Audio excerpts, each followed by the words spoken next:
యోహాను రాసినటువంటి గ్రంథాన్ని గురించి మొదటి అధ్యాయం గురించి మనం ధ్యానం చేస్తా ఉన్నామండి. ఇది క్రైస్తవులు చాలా ఇబ్బందులు పడేటువంటి సమయంలో దేవుడు ఈ ప్రకటనల గ్రంథం ద్వారా అభయహస్తం అందించినట్లుగా మనం చూస్తా ఉన్నామండి. క్రైస్తవులు చాలా హింసించబడతా ఉన్నారు, వేదన చెందుతా ఉన్నారు. అందుచేత అటువంటి వాళ్ళకి ఆదరణ ఆదరణ కొరకు ముందుగానే, అయ్యా మీరేం ఇబ్బంది పడాల్సినటువంటి పని లేదు, నేనున్నాను, ప్రపంచం అంతా చరిత్ర అంతా నా కంట్రోల్లో ఉంది అని దేవుడు అభయం ఇస్తా ఉన్నాడండి క్రైస్తవులు అనేటువంటి వారికి. అందుచేత ఈ యోహాను రాసినటువంటి ప్రకటన గ్రంథం పెద్ద కష్టమైంది కాదండి, దయచేసి మనం చేసుకుంటా ఉన్నాను. చాలా తేలిక అనమాట ఇది. నా దృష్టిలో వాళ్ళు నేర్చుకున్నట్లే.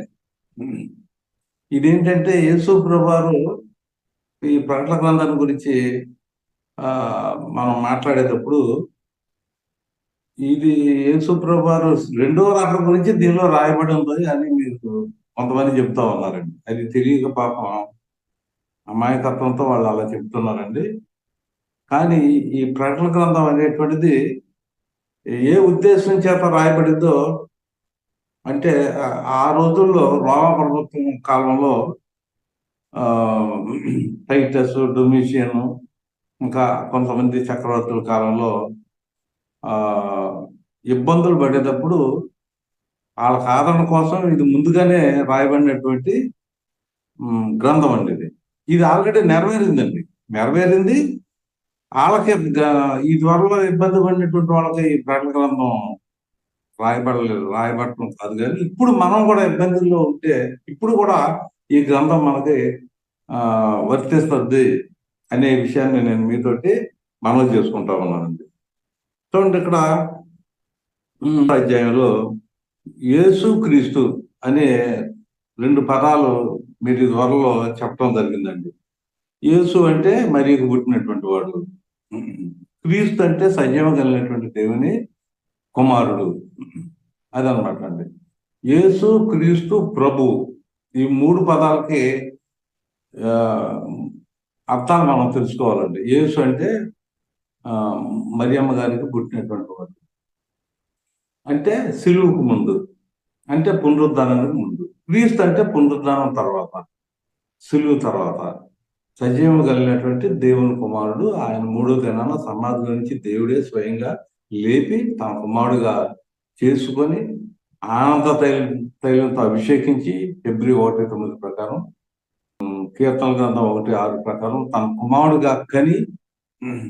కుమారుడుగా ఆయన్ని స్వీకరించి అభిషేకం చేసి పరలోకంలో తన కుడిపార్శ్వాన్ని కూర్చొని పెట్టుకున్నాడు అనే విషయాన్ని నేను మీతోటి మనం చేసుకుంటా ఉన్నానండి. అంటే శరీర లోకానికి వచ్చాడు శరీరంతో, కానీ ఇప్పుడు ఆయన మహిమా శరీరంతో పరలోకంలో ఉన్నట్టుగా మనందరికీ కూడా తెలిసినటువంటి విషయం. అందుచేత ఇక్కడ చూడండి, మొదట్లైన యేసుక్రీస్తు తన దాసులకు కనపరచుటకు దేవుడు ఆయనకు అనుగ్రహించిన ప్రత్యక్షత. చూసారు, దేవుడు యేసు ప్రభువారికి ఈ ప్రత్యక్షత ఇస్తే ఆయన దాన్ని ఏం చేశాడంటే 3వ లైన్లో చూడండి, ఆయన తన దూత ద్వారా వర్తమానం పంపి తన దాసుడైన యోహానుకు వాటిని సూచించెను. అంటే ఇక్కడ మనం నేర్చుకునేది, దేవుడు తన యొక్క చిత్తాన్ని, ఆయన యొక్క ప్రత్యక్షతని యేసు ప్రభువారికి ప్రత్యక్షపరిస్తే దాన్ని ఏం చేస్తున్నాడంటే యేసు ప్రభువారు దేవదూతకు చెప్తే దేవదూత యోహాను గారికి, దాసుడైనటువంటి యోహాను గారికి చెప్తే ఆయన గ్రంథస్థం చేస్తా ఉన్నట్లుగా మనం చూస్తా ఉన్నాం. అందుచేత యేసు ప్రభువారే స్వయంగా యోహాను గారికి ఈ వర్తమానం ఎందుకు చెప్పలేదు అని మనం ఆలోచన చేస్తే, యేసు ప్రభువారు శరీరంతో లేడు కదా, ఆయన మహిమా శరీరంతో పరలోకంలో ఉన్నాడు కదా.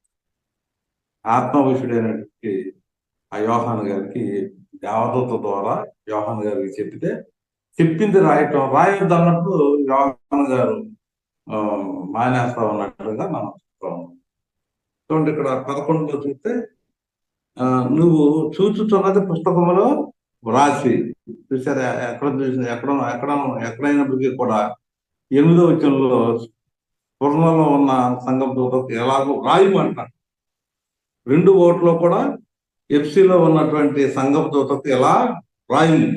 చూసారు 18 తొరతైల అక్కడ కూడా తొరతైలో ఉన్న సంఘం దూతకు ఎలాగో రాయము అనేటువంటి పదాలు మనం ఇక్కడ చూస్తాం. 12వ వచనంలో కూడా పెర్గంలో ఉన్నటువంటి సంఘానికి ఎలాగో రాయము అని చెప్తా ఉన్నట్టుగా మనకు 3:1 సార్దీస్లో ఉండేటువంటి క్రీస్తు సంఘపు దూతకి ఎలాగూ రాయమని చెప్తా ఉన్నట్టుగా మనం చూస్తున్నాం. 3:7 కూడా ఫిలదెల్ఫియాలో ఉన్న సంఘపు దూతకు ఎలాగూ రాయము.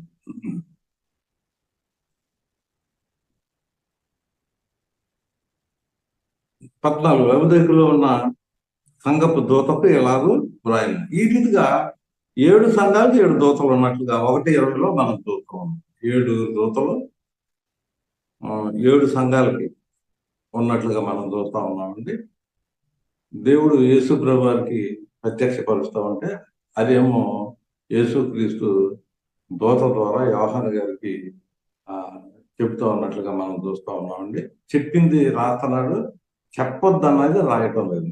ఉదాహరణకు మనం 10వ అధ్యాయంలో మనం చూసినట్లయితే ఏమంటున్నాడంటే, ఒక చిన్న పుస్తకం అంటున్నాడండి.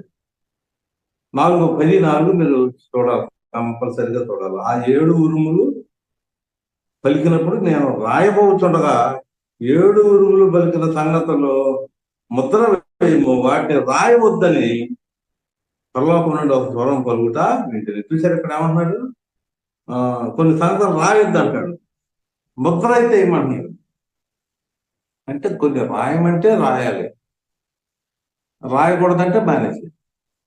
అందుచేత ఇదంతా కూడా దేవుడు, యేసుక్రీస్తు, పరిశుద్ధాత్ముడు, ఈ ముగ్గురి ద్వారా వచ్చినటువంటి సందేశమే ప్రకటన గ్రంథం. అందుచేత ప్రియమైనటువంటి వాళ్ళకి ఫస్ట్ మనం నేర్చుకుంటున్నాం, తన దాసులకు. చూసారా, తన అనే పదాన్ని మనం ఇక్కడ చూస్తున్నాం. తన, నేను మీతో మనం చేసుకున్నానండి.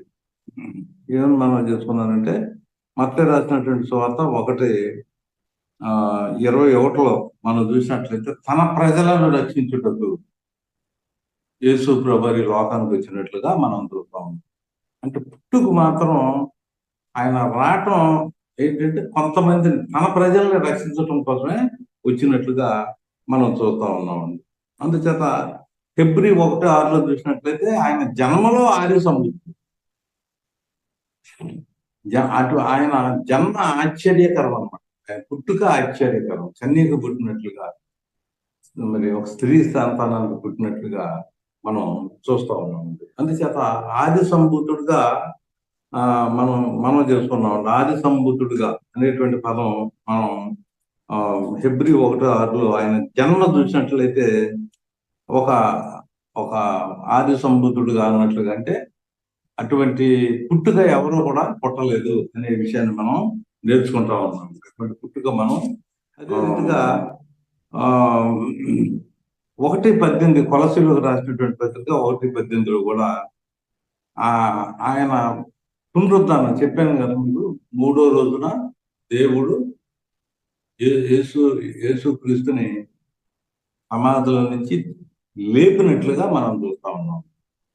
చూసారు, ఆయన పుట్టుకైతే ఆయన కొంతమందిని రక్షించడానికి వచ్చాడు, కానీ ఆయన మరణ సమాధి పునరుద్ధానం అంటే ఆయన ఆది సంభూతుడు, అంటే ఆయన మరణ సమాధి పునరుద్ధానం అనేటువంటిది కూడా అది అటువంటిది ఎక్కడ కూడా జరగలేదు. ఆయనే మొట్టమొదట సమాధిలో నుంచి తిరిగి లేచినటువంటి వారు అని ఇదివరకు మనం చెప్పుకున్నాం. చాలా మంది పాత నిబంధనలో కానీ కొత్త నిబంధనలో కానీ చనిపోయినటువంటి వాళ్ళు తిరిగి లేచారు, కానీ అది మళ్ళా చనిపోయారండి. కానీ యేసుక్రీస్తు సమాధిలో నుంచి తిరిగి లేచిన తర్వాత 1:18 ప్రకటన గ్రంథంలో, నేను మొదటి వాడను కడపటి వాడను, జీవించబడను, మృతుడని ఇతను కానీ ఇదిగో యుగ యుగములు సజీవున్నాయి ఉన్నాను, మరణం యొక్క ఆయు పాతాళ లోకం యొక్క తాళపు చెవులు నా స్వాధీనంలో ఉన్నవి. చూసారు, ఇక్కడ యేసు ప్రభువారు ఆది సంబుద్ధుడిగా లేచాడు, మళ్ళీ చనిపోలేదు ఆయన. చాలా మంది భక్తి గారు చనిపోయారు, రిఫరెన్స్ కూడా మీతో చెప్పడం జరిగిందండి. ఇక్కడ 2:8 కూడా మనం చూస్తా ఉన్నాం. మొదట వాడను కడపటి వాడిని అయ్యుండి మృతుడనే మరలా బ్రతికిన వాడు చెప్పు సంగతి లేదు. ఆయన చనిపోయాడు, మరలా తిరిగి లేచాడు, ఇంక మరలా ఎప్పుడు చనిపోడు. అంటే ఆయన ఎంత విశ్వాసం ఇచ్చినటువంటి వాడు కూడా చనిపోయి బ్రతుకుతారు, ఇక మళ్ళా చనిపోరండి ఆయనలో. 11:25 యోహాను రాసినటువంటి సువార్తలో మనం ఆ మాట మనం చూస్తా ఉన్నాం. అందుచేత ప్రియులారు, ఇక్కడ తన దాసులకు అంటే తన ప్రజల్ని రక్షించడానికి ఆయన ఈ లోకానికి వచ్చాడు. ఆయన శిలువలో మాత్రం ప్రతి మనిషిని కోసం ఆయన చనిపోయాడు. అది గుర్తుంచుకోవాలి. చనిపోవటం అందరి కోసం చనిపోయాడు, కానీ ప్రతి పువ్వు కూడా పిండి అవుతుంది, ప్రతి పిండి కాయలు. ఆ విధంగా ప్రతి ఒక్కరికి ఆయన చనిపోయాడు, ఆయన మరణ సమాధి పునరుద్ధానాన్ని హృదయపూర్వకంగా అంగీకరించి యేసు క్రీస్తు అని నోటితో ఒప్పుకోవాలి. ఆయన సమాధిలో నుంచి 3వ రోజున దేవుడు లేపాడు అనేటువంటి విషయాన్ని మనం విశ్వసించాలి. యేసు క్రీస్తు అని ప్రజలతో ఒప్పుకోవాలి. ఆ రీతిగా విశ్వసించాలి, మార్గం పొందాలి, ఒప్పుకోవాలి. బాప్తిసం పొందినటువంటి వాళ్ళని మాత్రమే ఆయన రక్షించడానికి ఈ లోకానికి వచ్చినట్లుగా మనం చూస్తా ఉన్నాం. తన దాసుడు అంటే 2 రకాలుగా ఉంటారండి. మత్తయి 6:24 మనం చూసినట్లయితే, మత్తయి 6:24 అక్కడ 2 గుంపులు ఉన్నట్లుగా, అంటే ఎవరు కూడా ఇద్దరు యజమానులకు దాసుడుగా ఉండనేరడు. ఇక్కడ హ్యూమన్ ఫ్యామిలీలో ఉండేటువంటి మన యజమాని ఎవరు అని మనం ప్రశ్న వేసుకోవాలి. అయితే ఇద్దరు యజమానులకి మనం దాసోహం చేయలేము. అటు సాతాను, ఇటు దేవుడు, ఇద్దరు యజమానులు ఉన్నట్లుగా మనం చూస్తా ఉన్నాం. అందుచేత ఒకరికెళ్ళి మనం ఉండాలి. ఎందుకంటే ప్రకటన గ్రంథం 3వ అధ్యాయంలో మనం చూసినట్లయితే 3వ అధ్యాయము 15-16 వచనాలు మనం చూస్తే, నువ్వు చల్లగానైనా లేవు, వెచ్చగానైనా ఉండిన మేలు అంటా ఉన్నాడు. నీవు చల్లగానైనా చల్లగానైనా ఉండక నిలువెచ్చగా ఉన్నావు కనుక నేను నిన్ను నా నాట నుండి ఉమ్మి వేయ ఉద్దేశించుతున్నాను. చూసారు ఇక్కడ చదవబడినటువంటి అటు చల్లగా లేకపోతే వెచ్చగా. చూసారు ఇక్కడ మనం ప్రకటన గ్రంథంలో ఆలోచన చేస్తే 2 గుంపులు ఉన్నాయండి. ఏంటంటే దేవుని సైడ్ ఉండేటువంటి టీం ఒకటి, సాతాను యొక్క టీం ఒకటి. 2 టీములు, ఇద్దరు యజమానులు ఉన్నట్లుగా మనం చూస్తా ఉన్నాం. చూసారు, ఇద్దరికి కూడా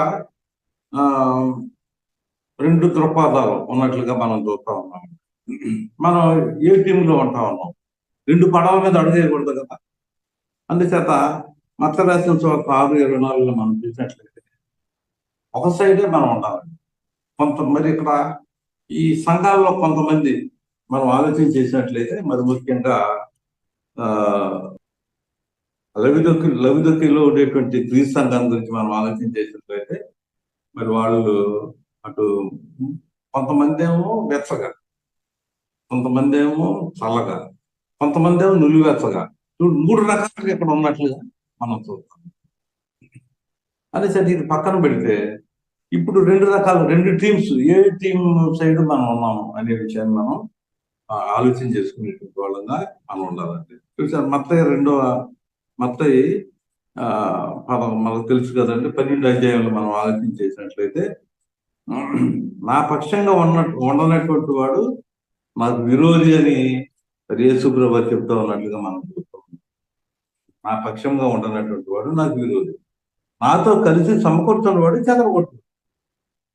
చూసారా, నాతో కలిసి, చూసారు, నా పక్షం అంటే యేసు ప్రభువు పక్షంగా, ఆ యజమాని పక్షంగా మనం పనిచేసేటువంటి వారంగా ఉండాలని నేను ప్రత్యేకంగా మనం చేస్తా ఉన్నాం. ఇక్కడ యేసు ప్రభువు అనేటువంటి ఆ పక్షంగా, దేవుని పక్షంగా, యేసు ప్రభువు పక్షంగా ఎవరెవరు ఉంటారని మనకు తెలుస్తుంది. మరి సాతాను సంబంధికులు ఆయన టీం వేరే ఉండాలి, ఆయన స్నేహితులు కొంతమంది ఉన్నారు. ఈ రెండు థీమ్స్ లో దేనిలో ఉంటున్నాము అనేటువంటి విషయాన్ని మనం పరిశీలన చేసుకోవాలి. చూసారా, నిలువెచ్చని పరిస్థితి, అటు కాదు ఇటు కాదు. చూసారు, క్రీ సంఘంలో మత శాఖలు, ఇక్కడ ఒక కాలు మత శాఖలో ఒక కాలు, క్రీ సంఘంలో ఒక కాలు. అయితే క్రీ సంఘంలో ఉంటుంది, లేకపోతే మత శాఖల్లో ఉంటుంది. ఇక్కడ ఒక కాలు, ఇక్కడ ఒక కాలు నిలువెచ్చనంగా ఉండటం ఏమన్నా న్యాయమేనా? మీరు ప్రత్యేకంగా ఆలోచన చేయాలని ప్రత్యేకంగా మనం చేస్తా ఉన్నానండి. అనేటువంటి వాళ్ళ ఇక్కడ మనం ఆలోచన చేసినట్లయితే దేవుడు ఎంతో గొప్పవంతుడు. ప్రకటన గ్రంథంలో మనం ఆలోచన చేసినట్లయితే ప్రియులారా, ముందు ప్రకటన గ్రంథంలో కడతాను ముందుగా మనం ఆలోచన చేసినట్లయితే ప్రార్థన చాలా గొప్పది. ప్రార్థన ఎంత గొప్పదంటే 8వ అధ్యాయంలో 1 నుంచి మనం 4 వరకు మనం ఆలోచన చేసినట్లయితే ప్రార్థన గురించి అక్కడ రాయబడ్డాడు. కొంతమంది చేసినటువంటి ప్రార్థన యొక్క కలయిక మనం ఇక్కడ చూస్తా ఉన్నాం. చూసారా, సువర్ణ బలిపీఠం పైన పరిశుద్ధులందరి ప్రార్థనలతో కొలుపుటకై అతనికి బహు ద్రోపద్రవ్యములు ఇయ్యబడిను. చూసారా, మనలో మరి ఇక్కడ ప్రార్థనలో కలిసి దేవుని సముఖంలో చూసారు. ఇక్కడ 4వ విషయంలో మనం చూసినట్లయితే అప్పుడు ఆ ద్రోపద్రవ్యముల పరిశుద్ధుల ప్రార్థనలతో కలిసి దూత చేతిలో నుండి పైకి లేచి దేవుని సన్నిధిని చేరాను. చూసారా, దూత ఉంది కదండి, ఇక్కడ 7 సంఖ్యలకు 7 దూతలు ఉన్నాయి. చూసారు,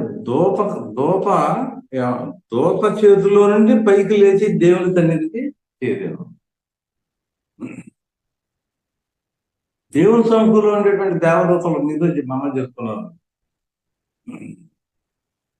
అక్కడ ఉండేటువంటి దేవదూతలు దేవుని దగ్గరికి వెళ్ళలేనటువంటి పరిస్థితి.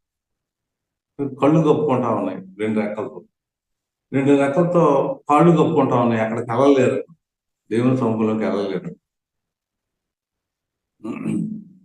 2 రెక్కలతో ఎగురుతూ ఉన్నట్లుగా మనం చూస్తూ ఉంటాము. దేవదూతలు యోహాను 6వ అధ్యాయంలో మనం చూస్తాం. అందుచేత ఒక్క దేవదూత నుంచి ప్రార్థనలో దేవుని సన్నిధిలోకి వెళ్తా ఉన్నట్టుగా మనం చూస్తాం. ప్రార్థనకు అంత శక్తి ఉందని మనం చేసుకుంటా ఉన్నాం. చూసారు, ఒక్క దేవదూత మనందరం తెలిసినటువంటి విషయం. ఒక్క గ్రంథం 37 1,85,000 మందిని చంపేస్తుంది అంటండి ఒక్క దేవదూత. 37వ అధ్యాయంలో మనం ఆలోచన చేసినట్లయితే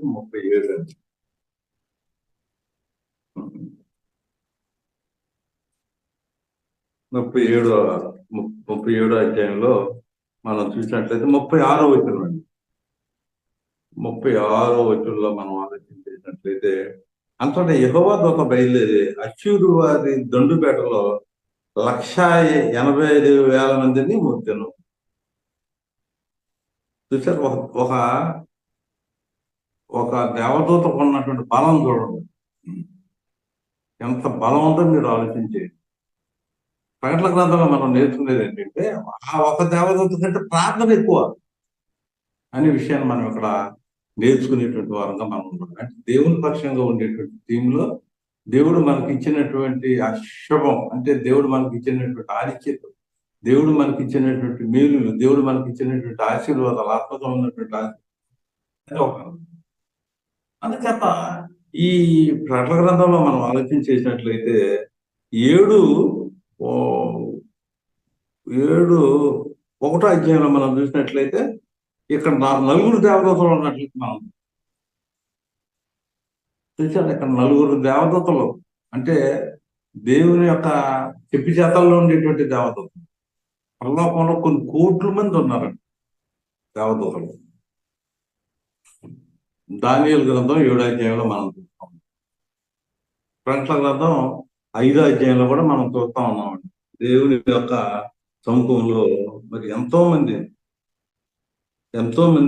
చూడండి, ఇక్కడ ఏమంటాడు 5:11 మరియు నేను చూడగా సింహాసనమును జీవులను పెద్దలను ఆవరించి ఉన్న అనేక దూతల స్వరం వినబడింది. వారి లెక్క కోట్ల ఖరీదుగా ఉందండి. దేవుని సముఖంలో కోట్ల కొలది దేవదూతలు ఉన్నారంట. దేవుడు సర్వాధికారి.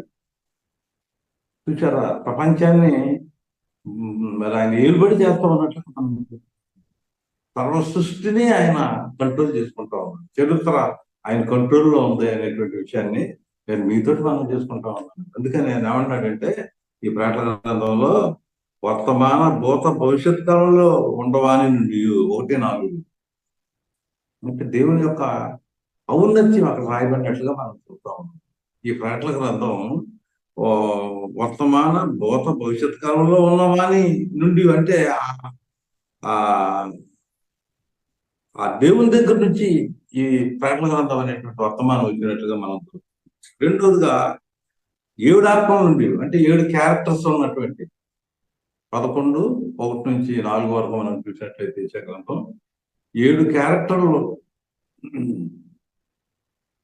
7 క్రమశిక్షణలో ఉన్నటువంటి ఆ పరిశుద్ధాత్మ నుంచి ఈ సందేశం ఇవ్వబడినట్లుగా మనం చూస్తూ ఉన్నాం.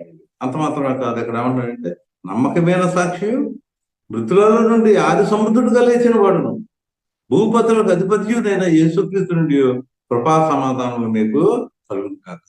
చూసారా, మొట్టమొదట మనకు శుభాలు చెప్తూ 3 నుంచి శుభాలు వస్తా ఉన్నట్టుగా మనం 3 నుంచి 4వ వచనంలో యోహాను గారు కూడా శుభాలు సంఘానికి చెప్తా ఉన్నట్టుగా మనం చూస్తా ఉన్నాం. ఇక్కడ యోహాను గారు ఎవరు? 4వ లైన్లో తన దాసుడైనటువంటి యోహాను. ఇక్కడ యోహాను ఎంత కోపిష్టో మీకు తెలుసండి. తన దాసుడు అని మనం చెప్పుకున్నాం. ఇంకోటి మనం ఏం చెప్పుకున్నాం 9వ వచనంలో, మీ దాసుడు, మీ దాసుడు. ఎందుచేత ఈ యొక్క సందేశాన్ని 3 ద్వారా వచ్చినటువంటి సందేశాన్ని ఒక దేవదూత యోహాను గారికి చెప్తా ఉంటే ఆయన రాస్తా ఉన్నాడండి. ఎంత గొప్ప సంగతి మీరు ఆలోచించండి. అంటే ప్రవక్త అన్నమాట. యోహాను గారు ప్రవక్త, ప్రకటన గ్రంథం రాసినటువంటి వాడు. చూసారు, యోహాను నేను దేవుని వాక్యం నిమిత్తం అన్నాడు. రాసినటువంటి వాడు యోహాను. యేసుప్రభు వారి తల్లిని చూసి ఎక్కువ ఆయుష్కాలం పొంది అందరూ చనిపోయినప్పటికీ కూడా ఈ ప్రకటన గ్రంథాన్ని రాసేటువంటి అదృష్టం యోహాను గారికి దేవుడు ఇచ్చినట్టుగా మనం చూస్తా ఉన్నాం. మనం ధన్యులు. ఇటువంటి గొప్ప పత్రిక మనం ఈ రోజున చదువుతున్నామంటే, ఇప్పుడు ఈ రాసే సమయానికి అపోస్తులు చనిపోయారు. బతుకున్నటువంటి మనకి ఈ పత్రిక అందుబాటులో ఉందంటే, అంటే ఈ పత్రిక 3 ద్వారా, దైవత్వంలో నుంచి ఆ 3 ద్వారా వచ్చినటువంటి పత్రిక ఈ గుర్తుల భాష ఈ ప్రకటన గ్రంథం అండి. ఈ యొక్క ప్రకటన గ్రంథంలో చూసి అనేకమైనటువంటి విషయాలు దేవుని చిత్తం అయితే మనం నేర్చుకోవడానికి ప్రయత్నం చేద్దాం. చెప్పిందే మరలా చెప్పుకోవాలండి మనం. చూసారా, పేతురు గారు ఏమన్నాడు 2 పేతురు 1:12, మరలా జ్ఞాపకం చేస్తున్నాను. తెలిసిన విషయాలే మళ్ళీ మనం వీటిని నేర్చుకునేటువంటి వారంగా మనం ఉన్నాం. క్లుప్త ప్రసంగాలు, మరి దీన్ని మొత్తం ఒక్కొక్క అధ్యాయాన్ని మనం కూలంకుషంగా తెలుసుకోవడానికి ప్రయత్నం చేద్దాం. ఒక రోజున మాత్రం ఈ 22 అధ్యాయాలు కూడా ఒకే క్లాసులో నేర్చుకునేటువంటి వారంగా మనం సాగదీసి నేర్చుకుందాం ఒకటి. రెండోది 24 అధ్యాయాలు ఒక క్లాసులోనే మనం నేర్చుకునేటువంటి వారంగా మనం ఉంటాం. అందుచేత ఇక్కడ ఈ మొదటి అధ్యాయాన్ని ఉదాహరణకు మనం చెప్తున్నాం అనుకో, ఈ మొదటి అధ్యాయాన్ని మనం ఆలోచన చేసినట్లయితే, ఇక్కడ మనం ఆలోచన చేసినట్లయితే దేవునికి ఒక రాజ్యముగాను యాజకులుగాను చేసి యేసుప్రభు వారు ఎలా ఉన్నాడంటే, ఆయన యొక్క స్వారూప్యత ఎలా ఉందంటే, యేసుప్రభు వారి యొక్క స్వారూప్యత, ఆయన రాజు. రాజ్యం అంటే రాజు, యాజకుడు అంటే యేసుక్రీస్తు ఒక యాజకుడు. ఆయన రాజు మాత్రమే కాదు, యాజకుడు. పర్సనల్ గా చెప్తా ఉన్నట్టుగా మనం చూస్తున్నాం. అందుచేత ఈ యేసుక్రీస్తు యొక్క రాజ్యత్వం ఎలా ఉంటుంది, యాజకత్వం ఎలా ఉంటుంది అనేటువంటిది ఆయన యొక్క స్వారూప్య దర్శనాన్ని ఈ మొదటి అధ్యాయంలో రాసినట్లుగా మనం చూస్తా ఉన్నాం. 2వ అధ్యాయం 3వ అధ్యాయంలో మనం ఆలోచన చేసినట్లయితే అక్కడ ఉన్నటువంటి 7 సంఘాల యొక్క స్వారూప్యత గురించి దానిలో రాయబడి 2 సంఘాలు 20% కరెక్ట్ అండి, సంపూర్ణత చెందినటువంటి సంఘాలు. 5 సంఘాల్లో కొన్ని పార్టులు ఉన్నాయి. 5 సంఘాలని యేసుప్రభు విజిట్ చేస్తున్నాడు. 5 సంఘాలని కూడా యోహాను గారు కూడా ఆత్మవిషయుడిగా విజిట్ చేస్తున్నాడు. మొదటి అధ్యాయంలో ఏమంటున్నాడంటే, అయ్యో ప్రభు దినం ఈ రోజున నేను ఆరాధన చేయలేకపోతున్నాను. ఎఫ్సి సంఘానికి ఇంచుమించుగా 45 కిలోమీటర్లు ఉండేటువంటి ఆ ఎఫ్సిలో ఉండేటువంటి ప్రీ సంఘంలోకి వెళ్ళి నేను ఆరాధనలో పార్టిసిపేట్ చేయలేకపోతున్నాను, బాధపడుతున్నాను. చుట్టూ కూడా అది ఒక ద్వీపం అనమాట అండి, పద్మాస దీవులు. చుట్టూ నీళ్లు ఉన్నాయి. ఆయన పనిచేసేటువంటి సంఘానికి ఆయనకి మధ్య అడ్డే ఉందంటే ఒక సముద్రం అడ్డు ఉన్నట్లుగా మనం చూస్తూ ఉన్నాం. సముద్రం అడ్డు ఉన్నట్లుగా మనం చూస్తాం. దేవదూతలు దేవుణ్ణి దగ్గరికి వెళ్ళడానికి కూడా ఒక సముద్రం అడ్డు ఉంది అనేటువంటి విషయం మనం ప్రకటన గ్రంథం 4 అధ్యాయంలో మనం చూసామండి. దేవునికి అక్కడ స్తుతులు చెల్లించేటువంటి సెరూపులు కెరూపులు అనేటువంటి ఆ దేవదూతలు ఉన్నారు కదా, ఆ దేవదూతల యొక్క అధికారులు, లీడర్స్ అక్కడ ఉన్నారు కదా, వాళ్ళు దేవుని దగ్గరికి వెళ్ళకుండా ఒక సముద్రం అంటుందంట. అలాగే యోహాను గారు కూడా సముద్రం అంటుందంట. అయినా సరే ఆత్మవిషుడిగా దేవుడు ఎంత కృపించాడో చూడండి. దేవుడు ఎంత కృపందో మన బైబిల్లో. అక్కడ ప్రార్థనలో దేవదూత ద్వారా పరలోకానికి దేవదూతలు దేవుని సములకు వెళ్ళే అదృష్టం లేదు. దేవదూతలకు దేవుని యొక్క వాక్యం చెప్పే అదృష్టం లేదండి. అపోస్తుల కార్యాలు 10వ అధ్యాయం ఒక దేవదూత ఎంత శక్తి ఉందో మనకు తెలిసినటువంటి విషయమే. చూసారు అక్కడ 4 దేవదూతలు అండి, అక్కడ మనం చెప్పుకున్నామండి 7వ అధ్యాయం. 4 దిక్కుల నుంచి వచ్చేటువంటి ఆ గాలిని ఆపు చేస్తాం, ఎంత శక్తి ఉందండి. 10వ అధ్యాయంలో అక్కడ ఒక దేవదూత ఉంది, ఎంత బలం అండి. ఒక కాలం భూమి మీద ఆ దేవదూత, ఒక కాలం ఆకాశం మీద. పెద్ద ఉరుములు.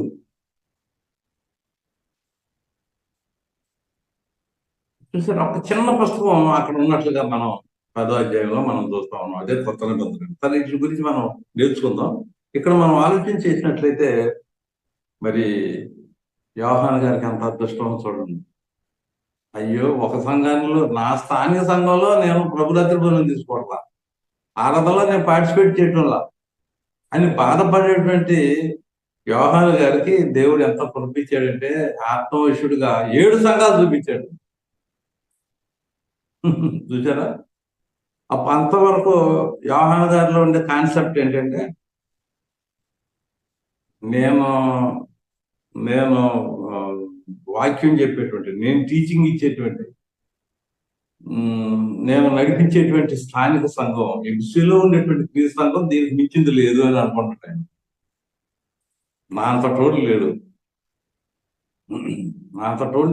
పాత జ్ఞాపకాలు ఉండకూడదని ఏమండి మరి అక్కడ మాంత్రికుల యొక్క పుస్తకాలు, ఎంతో విలువైనటువంటి వెలగలిగినటువంటి ఆ మాంత్రికుల యొక్క పుస్తకాలు, అవి మాకు జ్ఞాపకానికి ఉండకూడదని కాల్చేశారంట.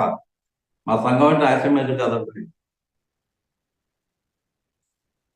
అపోస్తుల కార్యాలు 10వ అధ్యాయంలో మా స్థానిక సంఘం, ఎఫ్సి సంఘం ఏమంటే మాంత్రికులకు సంబంధించినటువంటి మంచి కాస్ట్లీ పుస్తకాలు, విలువైనటువంటి వెలగలిగినటువంటి పుస్తకాలు కాల్చేశారంట. మారుమనసు యేసు క్రీస్తును ఒప్పుకొని బాప్తిసాలు పొందినటువంటి ఎఫ్సి సంఘంలో చూసారా, ఒకే బాప్తిసం.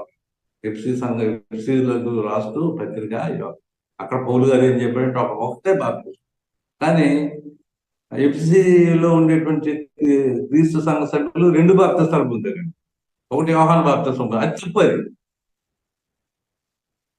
చూసారు, యేసు ఒకే బాప్తిసం పొందారు కదండి, అది కరెక్ట్ అనమాట అండి. ఎఫ్సి 4:4 చెప్పినటువంటి రీతిగా ఒక బాప్తిసం పొందారు మా స్థానిక సంఘం.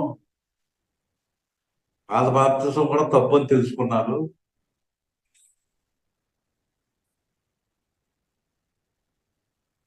మా స్థానిక సంఘం అంటే ఆశావాసి కాదు. 1:13 ప్రేమ కలిగినటువంటి వారు ఆ సంఘం. 1:11 ఎఫ్సీలకు రాసినటువంటి పత్రికలో వాళ్ళు ఒకరి ఏళ్ళ ఒకళ్ళు ప్రేమ కలిగినటువంటి వారు అంటారు. కింద పుట్టినోడ్చులో మనం చూస్తాము. అప్పుడు యేసు యేసుక్రీస్తు పక్కనే ఉన్నాడు కదా, సంచారం చేస్తున్నారు కదా, ఈ సంఘాలన్నింటినీ కూడా యేసుక్రీస్తు సంచారం చేస్తా ఉన్నట్టుగా మనం చూస్తా ఉన్నామండి. అప్పుడు బయటపడిందంట ఏంటి, ఎఫ్సిలో ఉండేటువంటి క్రీస్తు సంఘంలో చూసారు 4వ వచనం, అయినను మొదట నీకుండిన ప్రేమ నీకు. అప్పుడు దాకా కాలు రగరేసినటువంటి యోహాన్ గారు, నా సంఘం సెంట్ పరగడ కరెక్ట్ ఉన్నటువంటి యోహాన్ గారికి చెంపదబ్బ ఏంటంటే, నాయన నీ సంఘంలో తప్పులు ఉన్నాయి. మనం అనుకుంటున్నాం మన సంఘంలో తప్పులు ఉండవని. తప్పులు ఉంటాయి, సరి చేయాలి. మనం ప్రభుత్వ భోజనం తీసుకునేటప్పుడు మనలో ఉండేటువంటి కొన్ని తప్పులు తీసి పక్కన పడేయాలి. కొన్ని రూల్స్ అండ్ రెగ్యులేషన్స్ కలిగినటువంటి దేవుని యొక్క వాక్యాన్ని మనం అనుసరించేటువంటి వారుగా మనం ఉండాలి. క్రీస్తు సంఘం అంటే ఆషామాషి కదండి. మన సంఘాల్లో అది ఎప్పుడు కూడా ముడత లేనటువంటి, మచ్చ లేనటువంటి, డాగు లేనటువంటిది, కళంకం లేనటువంటి సంఘంగా మనం ఎప్పుడు కూడా దాన్ని తయారు చేసేటువంటి వారంగా మనం ఉండాలండి. ఇక్కడ మనం ఆలోచన చేసినట్లయితే దేవుని యొక్క క్యారెక్టర్ ఏంటంటే నీతిని ప్రేమిస్తాడు, దుర్నీతిని ద్వేషిస్తాడు. దేవుడి క్యారెక్టర్ అది. అయితే ఇక్కడ ఈ ఎఫ్సీలో ఉండేటువంటి క్రీస్తు సంఘంలో మనం ఆలోచన చేసినట్లయితే అక్కడ ఏమంటాడంటే 6వ వచనం చూడండి, 2:6. అయితే ఈ ఒకటి నీలో ఉన్నది, నికోలాయితుల క్రియలు నీవు ద్వేషించుతున్నావు, నేను కూడా ద్వేషించున్నాను. దుర్నీతిని దేవుడితో వేసేస్తాడు. క్యారెక్టర్ దేవుళ్ళలో ఉందండి. చూసారు, ఇక్కడ కొంత దుర్నీతిని ద్వేషిస్తున్నారు. నీతిని ప్రేమించాలి కదా. మొదటి ప్రేమ లేదండి ఇక్కడ. యోహాన్ గారు దొరికాడు అంటే యోహాన్ గారు కాదు, యోహాను దాన్ని లీడ్ చేసేటువంటి ఆ క్రీస్తు సంఘంలో కొన్ని తప్పులు దొరికినట్లుగా మనం చూస్తా ఉన్నాం. అదే చేత ప్రియమైనటువంటి వల్ల ఇక్కడ మనం ఆలోచన చేసేది ఏంటంటే తప్పకుండా తప్పులు ఉంటాయి అనేటువంటి విషయాన్ని నేను మీతోటి మనం చేసుకుంటా ఉన్నానండి. చూసారా, మరి కేప అపరాధిగా తీర్చబడింది. అపోస్తులు అయినటువంటి కేప అపరాధిగా తీర్చబడింది. బైబిల్లో ఉందంట, గలతీయుల దాన్ని. తప్పకుండా తప్పులు ఉంటాయన్నమాట. తప్పులు మనం సరి చేసుకునేటువంటి వారంగా ఉంటాం. డాక్టరీన్ పరంగా, మన యొక్క వ్యక్తిగతంగా మనం సరి చేసుకునేటువంటి వారం. ఒక్క సంఘాన్ని నేను దర్శించలేను. యోహాన్ గారికి 7 సంఘాల్లో ఉండేటువంటి మంచి చెడు అవన్నీ కూడా స్వయంగా చూసినట్లుగా మనం చూస్తా ఉన్నామండి. అందుచేత గొప్ప దేవుడు, ఈ ప్రకటన గ్రంథంలో ఉండేటువంటి గొప్ప దేవుడు దోతల కంటే దోతలు కూడా ఆయన కంట్రోల్లో ఉన్నట్లుగా మనం చూసారు. ఇక్కడ మనం ఆలోచన చేస్తా ఉన్నామండి. 7వ అధ్యాయంలో 4 దోతలు, 7:1. అటు తర్వాత భూమి యొక్క 4 దిక్కులలో 4 దేవతలతో ఇచ్చి ఉంది.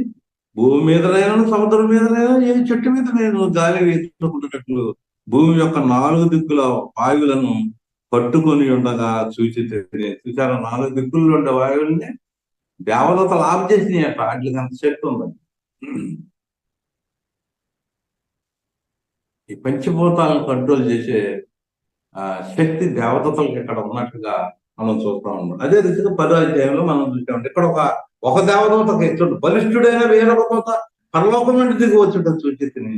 10:1. ఒక దేవదూతకి ఎంత శక్తి ఉందో చూడండి. ఇక్కడ ఉరుములు, మెరుపులు, ఏదో రాసుంటే రాయొద్దన్నాడు. ఆయన చేతిలో ఇవ్వబడినటువంటి ఒక చిన్న పుస్తకం ఉంటుంది. ఆ చిన్న పుస్తకం ఆ పెద్ద బలమైనటువంటి ఈ దేవదూత కంటే శక్తివంతమైనటువంటి ఆ వాక్యం, ప్రార్థన శక్తివంతమైనటువంటి. ఆయన చేతిలో ఉండే చిన్న బుక్ అండి, పెద్ద బరువు ఏం పెట్టట్లేదు కదా, అది కూడా చదవలేము. చిన్న బుక్ చదవలేమా? అందుచేత చిన్న బుక్కులో ఉండేటువంటి ఆ వాక్యాలకి కొత్త నిబంధనలో ఎంత శక్తి ఉందోనయ్యా. ఆ ప్రార్థనలో ఎంత శక్తి ఉందో అయ్యా. 6:6:2 చూడండి ప్రకటన గ్రంథంలో. అధ్యాయం కూడా మీతో చెప్తానండి. 6వ అధ్యాయంలో రోమ ప్రభుత్వం యొక్క నాయకులం ఎలాగుంటది అనేటువంటిది ముద్రలు ఏ రీతిగా యేసుప్రభు వారు ఇస్తాడు, అవన్నీ కూడా మనం జాగ్రత్తగా ఆలోచించాలి. అందుచేత 2-3 అధ్యాయాలు చూస్తున్నట్లయితే మనం అనుకున్నామండి స్వారూప్య దర్శనం, సంఘాల యొక్క స్వారూప్య దర్శనం. 4వ అధ్యాయం ఏంటి, ఏం నేర్చుకోవాలి 4వ అధ్యాయంలో? దేవుని యొక్క స్వారూప్య దర్శనాన్ని మనకు, దేవుని యొక్క ఔన్నత్యం, పరలోకం యొక్క అక్కడ చుట్టూ ఉండేటువంటి వాతావరణం, ఆయన సింహాసనం మీద ఉండేటువంటి దేవుడు, ఏమంటే ఆయన ఎదురు ఉండేటువంటి 24 పెద్దలు, నలుగురు దేవదూతల యొక్క లీడర్స్ అక్కడ ఆ స్వారూప్య దర్శనాన్ని మనం, దేవుని యొక్క స్వారూప్య దర్శనాన్ని 4వ అధ్యాయంలో మనం చూస్తున్నాం. 5వ అధ్యాయంలో యేసు ప్రభువు యొక్క స్వారూప్య దర్శనాన్ని మనం ఇప్పుడు చూస్తున్నాం. ఆయన చుట్టూ ఆయన కొన్నటువంటి గొప్ప ఆయన యొక్క నమ్మకత్వం ఏంటి, ఆయన సమాజం నుంచి తిరిగి లేచిన తర్వాత దేవుడు ఎంత అధికారం ఇచ్చాడు ఆయనకి, ఆయన ఔన్నత్యాన్ని. ఇక్కడ 1వ అధ్యాయంలోనేమో ఆయన రాజు, అర్థమైందండి, ఆయన ఒక యాజకుడు. 1:5లో ఏం చెప్తుంది అక్కడ ప్రకటన గ్రంథం 1:5, యేసు ఆయన అండి మనల్ని ప్రేమించుతూ తన రక్తం వల్ల మన పాపల నుంచి మనల్ని విడిపించిన వారికి ఈ బంగారం నిన్ను రక్షించాలి. ఎండి బంగారం వల్ల మనం రక్షించబడలేదు, విలువైనటువంటి యేసు ప్రభువు రక్తం ద్వారానే మనం రక్షించబడ్డాము. అందుచేత ప్రియమైనటువంటి వల్ల మనం ఆలోచన చేసినట్లయితే ఆయన మాటలు గుర్తుంచుకున్న, ఆయన మాటలు అందుకే మనం ఆలోచన చేసినట్లయితే యోహాను గారు యేసు ప్రభువుని అంటే చెప్పారు యాజకుడిని, రాజుని అలా చూశాడండి, చచ్చిపోయినలా పడిపోయాడు. అలాగే పౌలు గారు కూడా 9వ అధ్యాయంలో, అలాగే దానియేలు కూడా, యెషయాలో 6వ అధ్యాయంలో యెషయా కూడా ఆయన చూసేసరికి, దేవుణ్ణి చూసేసరికి, ఇక్కడ యేసు ప్రభువుని చూసేసరికి చనిపోయినటువంటి వాళ్ళుగా మత్తయి 17వ అధ్యాయంలో మనం చనిపోయినటువంటి రీతికాళ్ళు పడిపోయారండి. అయితే ఒక్క విషయం మనం చేద్దాం, యేసు ప్రభువుని చూసినంత మాత్రం మనకి రక్షణ రాదు.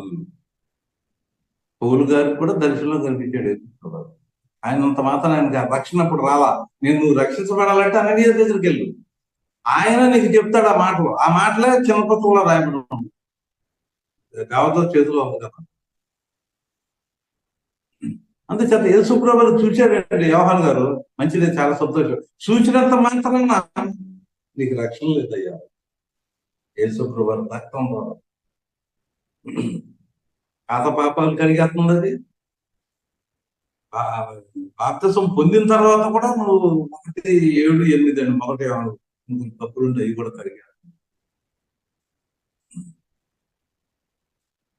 అందుచేత నువ్వు ఆ రక్తంలో ఉండేటువంటి ఔన్నత్యాన్ని మనం ఒకసారి దేవుని చెప్పైతే ఒక లెక్కల్లో మనం నేర్చుకుంటున్నాం. రక్తంలో ఉండేటువంటి రక్తం చాలా విలువైనటువంటి ప్రీషియస్ బ్లడ్. ఆ రక్తంతో మనం కొన్నాడు. ఇక్కడ యోహాను గారితో యేసు ప్రభువు కనిపించినంత మాత్రం రక్షణ లేదయ్యా. అందులో కొన్ని మాటలు ఉన్నాయి, ఏమన్నా మాటలు కొత్త నిబంధనలో రాయబడ్డాయి, చిన్న పుస్తకం. అది చేత ముఖ్యంగా మనం ముగింపు ముందు మనం నేర్చుకునేది ఏంటంటే మత్తయి రాసిన సువార్త 26వ అధ్యాయం. ఇక్కడ యేసు ప్రభువు అంటున్నాడు, నేను ప్రార్థన చేస్తే 72,000 మంది దేవదూతలు వస్తారయ్యా అని చెప్తారు. యేసు ప్రభువు 26:58 అండి. నేను కనుక ప్రార్థన చేస్తే 12 వ్యూహాలంటే 72,000 మంది దేవదూతలు నేను ప్రార్థన చేస్తే నా దగ్గరకు వస్తారయ్యా. నేను అలానే నేను కోరుకోవటం, ఆ బలాన్ని నేను కోరుకోవటం లేదండి. చూసారంటే ఏది మనం చేసేటువంటి ప్రార్థన ఎటువంటి ప్రార్థన అయి ఉండాలంటే యేసు ప్రభు ఎవరిని ప్రార్థన చేస్తున్నాడు? అయ్యా వీళ్ళు తెలియక చేస్తున్నారు అయ్యా. ఒక ప్రార్థన చేయలేదు దానికి 72 అంటే ఒక దేవదూతలు ఏంటో చెప్పారు, నలుగురు దేవదూతల శక్తి ఏంటో చెప్పారు, ఒక దేవదూత శక్తి ఏంటో చెప్పారు. 38వ అధ్యాయం యెషయా గ్రంథంలో ఒక దేవదూత 185,000 దగ్గరుందని చెప్పారు. అయితే యేసు ప్రభు ప్రార్థన దీనికోసం చేయాలి. దేనికోసం చేశాడు? అయ్యా వీళ్ళు తెలియక చేస్తున్నారు, బైబిల్ తెలియక, ఏమంటే ప్రవచనాలు తెలియక. ఇదిగో బెత్లెహేములో యేసుక్రీస్తు పుడతాడనే మాట తెలియక వీళ్ళు తప్పు చేస్తున్నారు, క్షమించని ప్రార్థన చేశాడు. క్షమాపణలో అంత శక్తి ఉండదు. ప్రార్థన గ్రంథం చెప్పేది ఏంటంటే క్షమాపణ, నేను క్షమిస్తాను అయ్యా నువ్వు మారుమనసు పొందితే. నువ్వు గనక మారుమనసు పొందావా నేను క్షమిస్తాను అని ప్రార్థన గ్రంథంలో ఉండేటువంటి ఒక లెసన్ మనం నేర్చుకునేది. ఆయన ఏమంటాడంటే ఆయన 7వ వచనం ఉంటుంది, ఇదిగో వేగరుడై వచ్చుతున్నాను. 10వ వచనం చూడండి, ప్రభు దినమంతా ఆక్రోషుడే ఉండగా బోరధ్వనం వంటి ఒక స్వరం.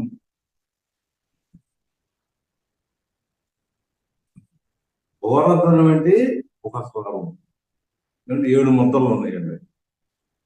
7 ముద్రలు 6 అధ్యాయంలో 7 ముద్రలు మనం చూస్తున్నాం. చూడండి 8వ అధ్యాయం నుంచి 7 బోర్లు అవకాశం ఇచ్చాడు మనం. 6వ అధ్యాయం 7వ అధ్యాయంలో సంఘం యొక్క భద్రత గురించి రాయబడింది. 6వ అధ్యాయంలో పతనం యొక్క పతనం అంచెలంచెలుగా ఎలా ఉంటుందో చెప్పాడండి. చెప్పి ఇక్కడ 6, 9లో పాతాళంలో ఉన్నటువంటి చచ్చిపోయినటువంటి వాళ్ళు చేసిన ప్రార్థన కూడా దేవుడు అండి.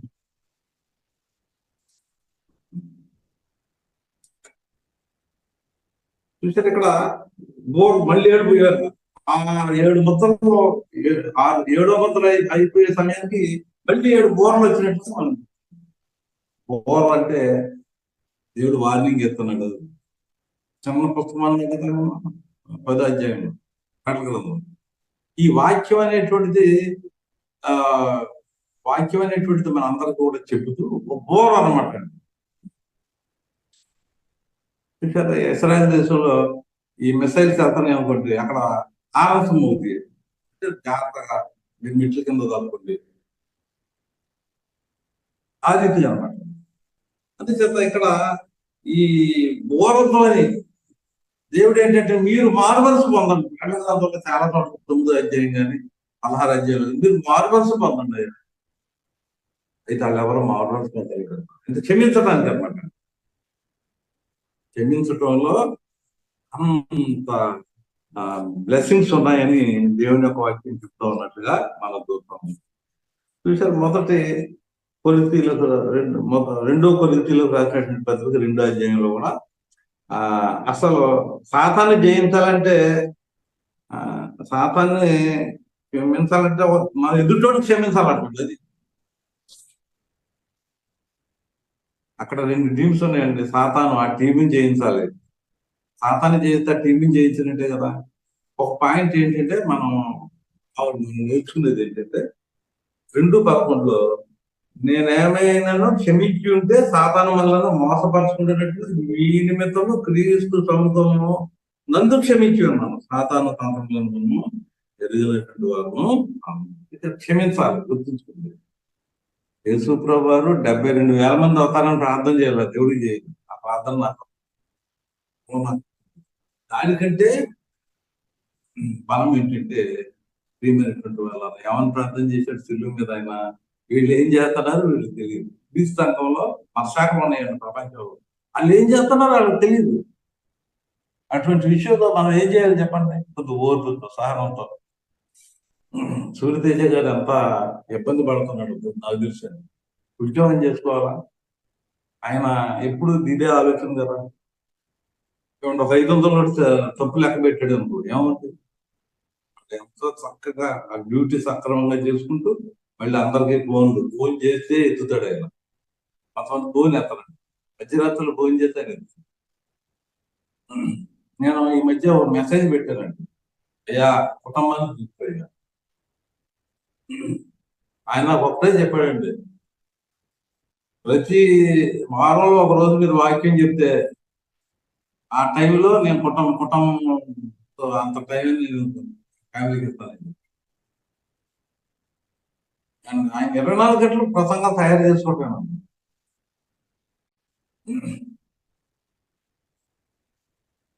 చూసారు, అటువంటి పరిస్థితుల్లో మనం ఏంటంటే మనం ఎంత మనం